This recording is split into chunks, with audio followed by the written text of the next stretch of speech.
I came home from work one afternoon and there was a message on my answering machine saying, "This is Stephen Meisel's studio in New York. Stephen saw your pictures in Detour and would like to book you for a Calvin Klein campaign.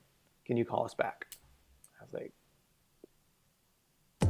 Most likely to be a director. Most likely to be an engineer.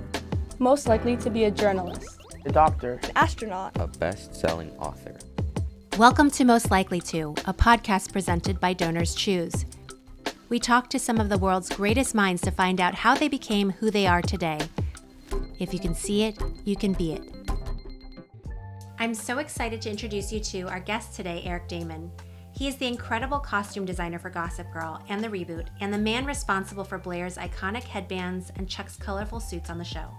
He has worked on Sex and the City, Billions, and most recently on the movie adaptation of the book talk viral sensation It Ends With Us by Colleen Hoover.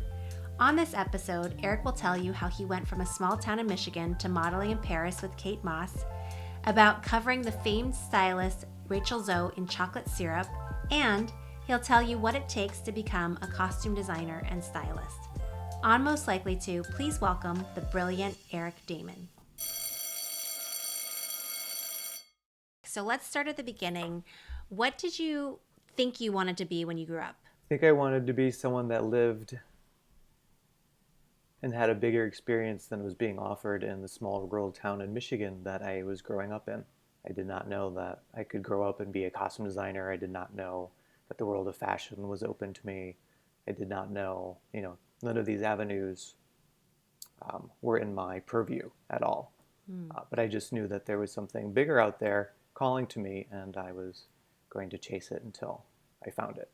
And I'm still chasing it today.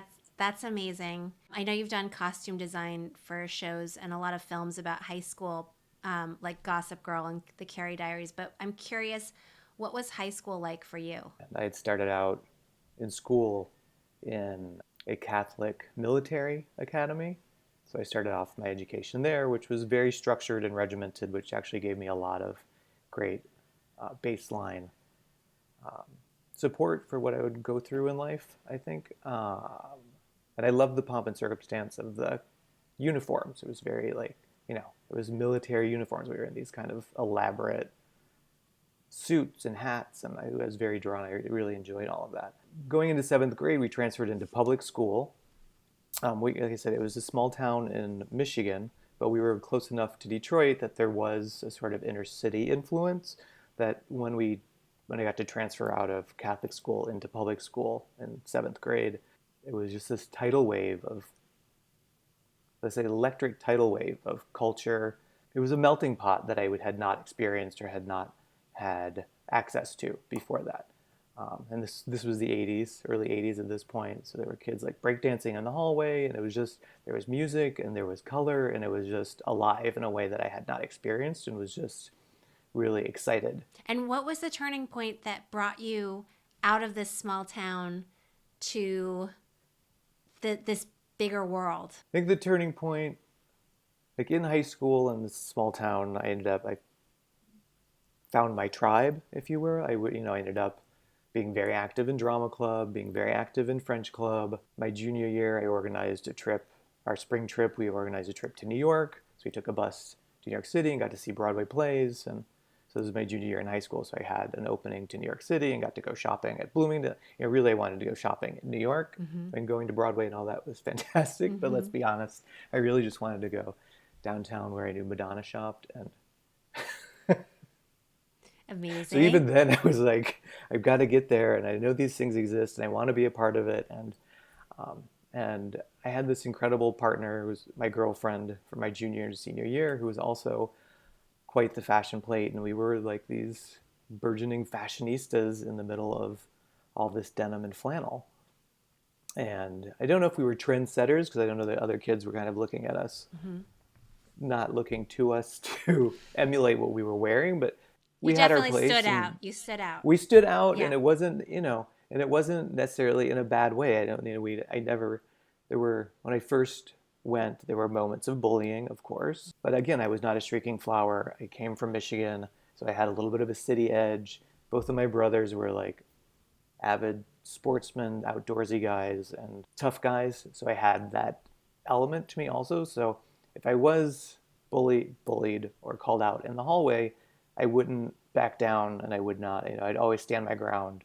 And I think the kids in that town understood that I was, and I always tried to do it with grace and be as good as turn it around as well as I could. That is really brave, especially in high school, where I think everybody, at least I did in high school, you just want to fit in or do anything you can to not be different, but to have your own sense of self and your own feeling that like I can be different. I feel very grateful that I did. Yeah. I did have that sense of self, and I think that year and a half at the public school, the inner city public school, was really kind of filled me with that.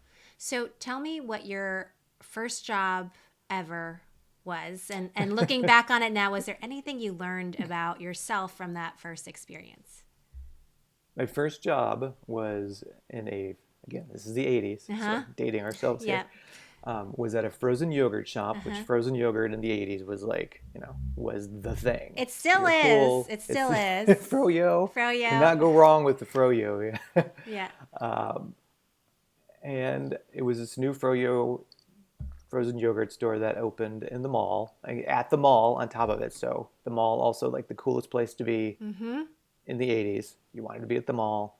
And so the kids I was working with were my peers, but also people that I admired and kind of looked up to. And then suddenly, like 2 weeks into it, I was their manager. Wow. Tell me about how you got into modeling and what that experience was like for you. The modeling experience was everything has kind of been, everything that I've gotten to experience has been very nonlinear, and doors have opened, and I've again kind of had that confidence and bravery to walk through them. I think there's a lot of things in life, a lot of portals open before us, and sometimes we're afraid to cross through them, and sometimes we're not supposed to. It's very important to listen to your intuition, and what I always say, follow the charm. Modeling was one of those doors that was just a very charming, exciting opportunity.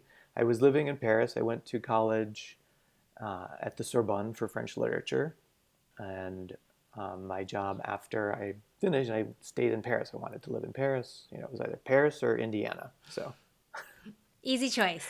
I was working in a retail store, a very kind of avant-garde fashion store boutique that carried incredible designers, but also had vintage clothing. There was kind of this amalgam that I hadn't really ever experienced before, of boutiques that had kind of catered to a wide array of fashion, like things from the 60s, 70s, 80s, mixed with, the newest designers of like Dolce & Gabbana and Helmut Lang and all these incredible designers kind of hanging next to this incredibly like vintage store at the same time. So that alone was an incredible work experience, and the store became a destination during Fashion Week. Paris, of course, is well known for Fashion Week. Became a destination for editors and photographers to come through and kind of see what we were showcasing and kind of preview what was going on in the cool streets of Paris. A stylist had come through and seen me. I was working on the floor. Sometimes stylists would come in and ask if they could borrow things from the store for their shoots, and the stylist wanted to borrow me for a shoot. In your first shoot, you had a 10-page... In my first shoot, yeah. But it wasn't I was like working, I was like a shop boy. Cut to Steven Meisel. Steven Meisel is an iconic, legendary fashion photographer from the late 80s, 90s into the 2000s. I get home from work one day, and we had answering machines back then, and we come home and you listen to your answering machine. There's no cell phones, there's no internet. It's a very different world. My parents still have an answering machine, by the way. I love an answering machine. Yeah, I miss it. I really miss it. There's something about coming home. Anyways, I came home from work one afternoon, and there was a message on my answering machine saying, "This is Steven Meisel's studio in New York. Steven saw your pictures in Detour and would like to book you for a Calvin Klein campaign. Can you call us back?" I was like, I mean, 90s. I really wish I still had that tape. Oh, yeah. Yeah, because it was like such a moment. And the 90s again, Steve Yeah. Meisel, Calvin Klein. Yeah. There was like it There's was nothing epic. bigger. There was nothing bigger. Mm-hmm. And like literally 2 days later, I was on a plane to New York and standing next to Kate Moss, shooting a Calvin Klein campaign. Who, by the way, so Kate Moss was the Gigi Hadid plus of the 90s. Yeah. Kate Moss was the Gigi plus. If you put Gigi and Bella Yeah. together Yeah. and sprinkled in a little Jenner, Yeah. then you'd get Kate Moss. Like Yeah. that's how big Yeah. she was. So you said that your career has been really non-linear. And it seems like it's just so full of all these twists and turns and amazing opportunities. How did you get from modeling to the world of costume design? I had a really solid like 14, 15-month run of modeling. It was fantastic. And towards the end of that, it started winding down, and I started, engaging more with the idea of styling and putting shoots together and working. I was part of a very kind of cool downtown New York set and putting shoots together with a lot of up-and-coming photographers and working with incredible magazines like Visionaire or ID or The Face, and getting pretty quickly established because I did, I was connected with a lot of fantastic fashionistas in the New York scene, and had a really wonderful kind of rising star experience in the styling world. After a while, I got to a point where I was doing editorial for more established magazines, and at that point, Can you explain what editorial is? editorial is like what if you're looking at a Vogue magazine and you see a photo shoot of multiple pages of like same models, like it's a fashion story. Editorial is like the fashion story you would see in Vogue or in Cosmo or in any of your fashion magazines. The fashion stories you're looking at is called editorial. So I was an editorial stylist, meaning I would pull clothes from fashion designers, fashion houses for fashion stories that were going into the magazines. And you get to a certain point and you start getting letters from editors and like the story producers that would ask you to use specific designers or have to use looks that are exactly as they were on the runway. So there was a moment where the creativity that I was feeling when I first started out that was much more free started to narrow. And I wasn't enjoying it in the same way and felt a little like I was getting a little more boxed in, and really what I wanted to do with clothing was create characters and these kind of like cinematic scenes, and I wanted to be able to use vintage with kind of what I was doing at the fashion boutique in Paris. I wanted to be able to use vintage and contemporary and things I found in the street or things I had in my closet alongside or things that my best friends wore, as well as the fashion pieces. Really good friend of mine who was in the film industry, was producing her first film, and she's like, I think what you're doing is costume design. Like what you really should be doing is costume design. And I was like, that's okay. She was producing her first film, which was called The Adventures of Sebastian Cole, which was this incredible film about a transgender stepfather who ends up becoming this boy's Adrian Grenier. His first film kind of launched him into the market. I mean, this all makes so much sense because looking at your body of work, and you were the costume designer for the original Gossip Girl as well as the reboot, and I saw that in the New York Times they said that your costume design was a vital part of creating the show's characters, and that your design was just as important as the role of the authors or the writers on the show. So and as an OG Gossip Girl fan, I remember the fashion so vividly, and I'm curious where did you get your inspiration for each character on that show? Like, how does your mind work when you are going into a new show and designing for specific characters? For me, the baseline kind of analytical process I learned with the professors at the Sorbonne in Paris studying French literature. They drove us every day to read text and look for subtext and like peel back meanings of what you're reading, like look beyond the page. And this is, probably a good point to mention that you never know what you're actually learning and how you're going to be able to use that in a very different way than you may expect. Point I'm trying to say is that you never know what part of your education or things that you're learning and how those are going to become tools in your belt later on in life. I say more specifically, like for Gossip Girl, Blair Waldorf especially, she is this kind of very type A, very put together, kind of meticulous style legend. But underneath that, she was a kind of hurting young girl that always wanted the love of her mother and never really got it because her mom was always busy designing and was never really around, and she was brought up by Dorota. And so that element of her like inner person, like how she grew up, led me to the idea of the headband, that I wanted to add this sort of adolescent accessory that feels very like young little girl, as well as like baby doll silhouettes and whatnot. But the headband really came out of this idea of, I think that's like her Linus blanket. It's her like security element that she had growing up that has kind of traveled with her and represents that. So in that way, I feel like I learned at Sorbonne to kind of look at things in a deeper way and peel text back like an onion, led me to the headband for Blair Waldorf.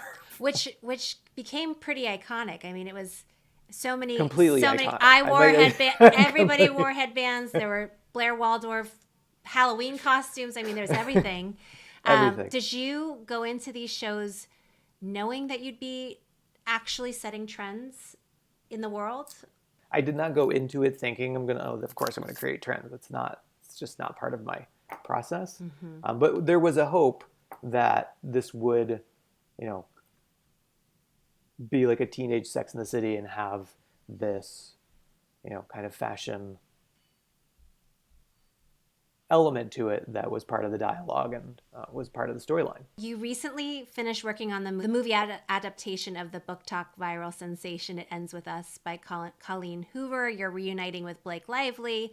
Can you give us a preview of how you brought those particular characters to life through fashion? It was incredible to reconnect with Blake and be part of another pop culture phenomenon. Like It Ends With Us is a huge phenomenon.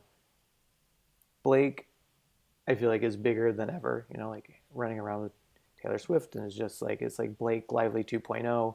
And to reconnect and collaborate with her, a decade after Gossip Girl is finished, was a true gift and a very serendipitous moment. And I can't wait for you all to see the movie when it comes out and see what we were able to create together. I'd love to hear some behind the scenes. Can you tell me about a fashion emergency that you had to deal with on one of those sets that you worked on? So on Gossip Girl, like at the height of Gossip Girl, where we had a lot of cameo, the original Gossip Girl, where we had a lot of cameo appearances coming in, there was an episode where Rachel Zoe, who at the time, this is like the ultimate time of Gossip Girl being influential and popular. And Rachel Zoe at the same time was at the pinnacle. I don't know if we know who Rachel Zoe is, but she was a celebrity stylist that became very popular. It was like dressed everybody at the time, and ended up, she had her own reality TV show. In the storyline, in her cameo, it was Blair Waldorf's birthday.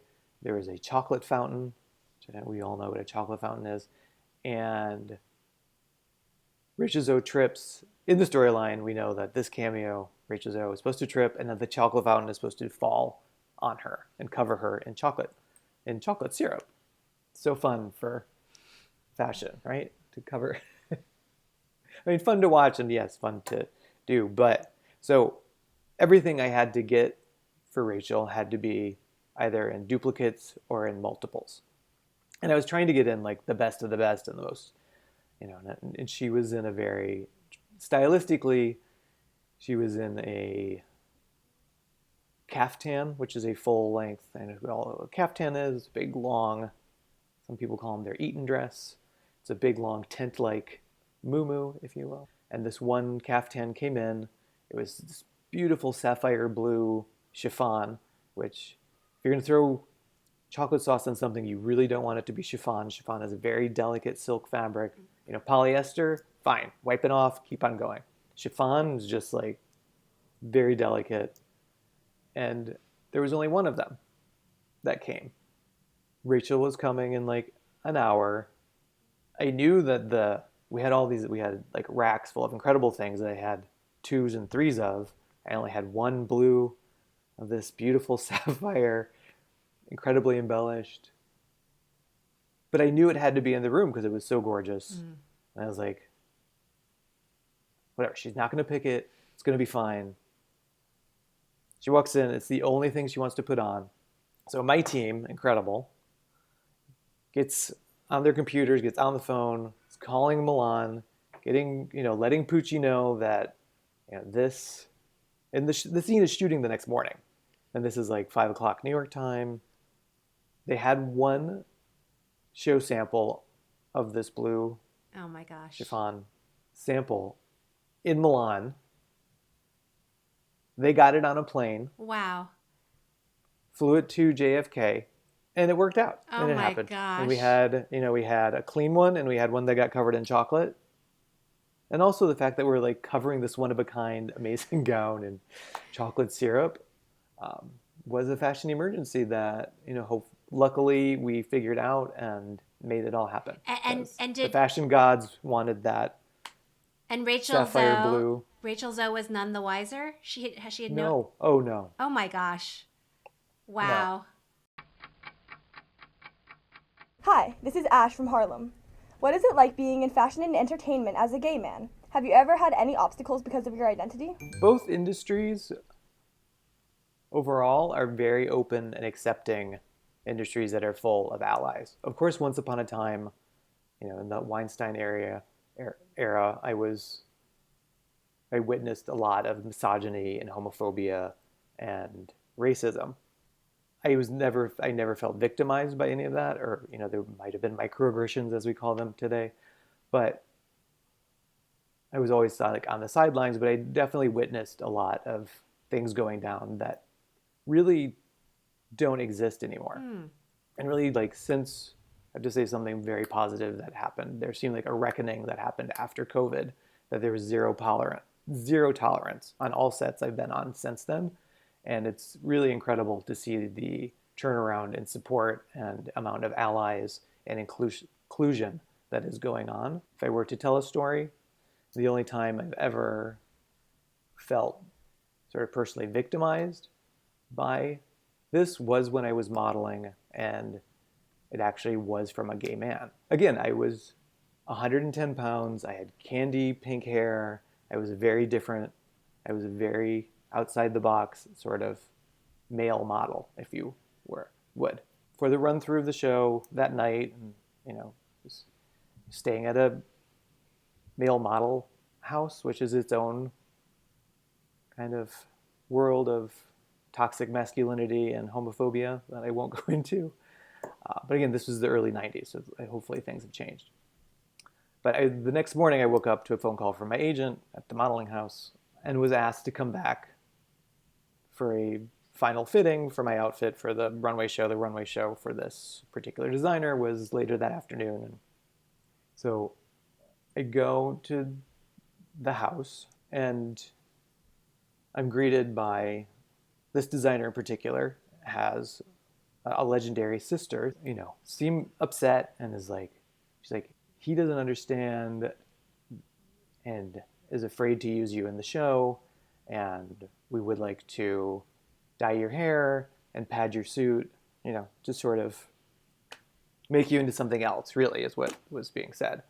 And I was like, I didn't think, none of it was all like coming at me in a way that I was very like taken aback by. And, I've always been very sure of myself. He liked a certain type of man to walk his runways, and I was not that man, which is fine. There's nothing wrong with that.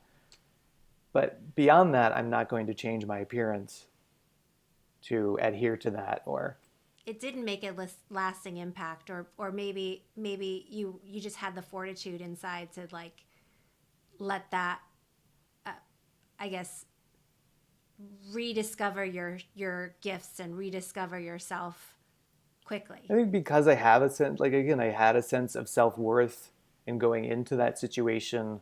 I'd already lived a life. I'd already gone through college and like leaving home, moving to Europe, finishing college in Paris on my own, getting a job. Like I had a life, and I knew that I was, that I had self-worth beyond what I am physically, and I liked who I was physically, and knew that I was being celebrated for that.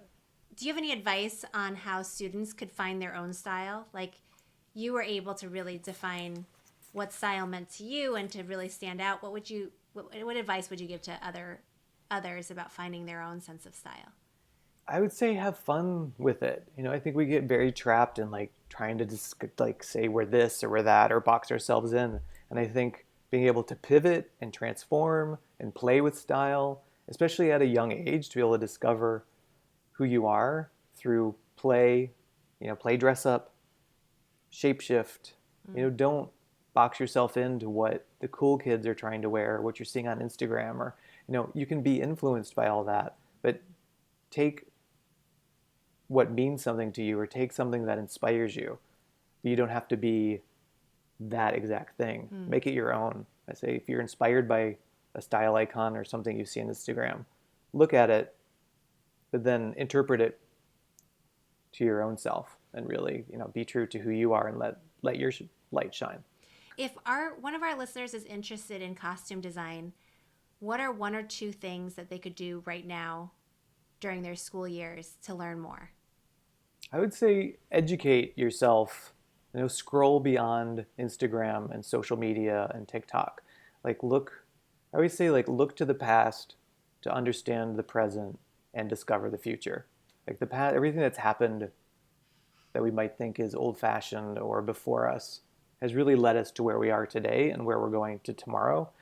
Think you like the 60s, find out what films, especially if you're interested in costume design, what films were nominated for costume design Oscars that in those years. Who were those costume designers? What were their paths?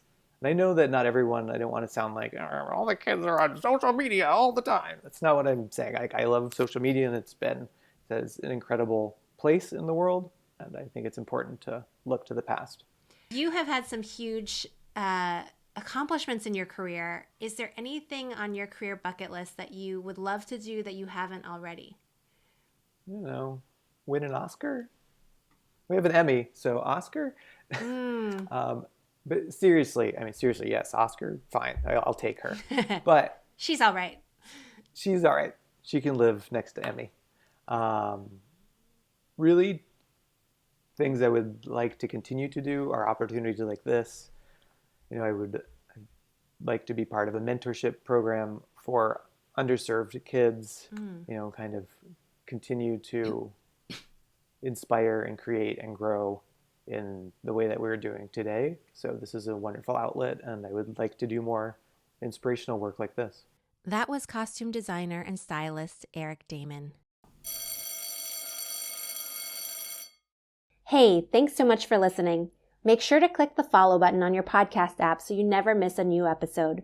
We are at Most Likely To Show on YouTube and at mostlikely2.show on Instagram and TikTok. Tag us in your posts about the show. This show is about exploring the journeys of the people you care about, so let us know who you're interested in hearing from by sending in your requests at podcast@donorschoose.org or DM us on Instagram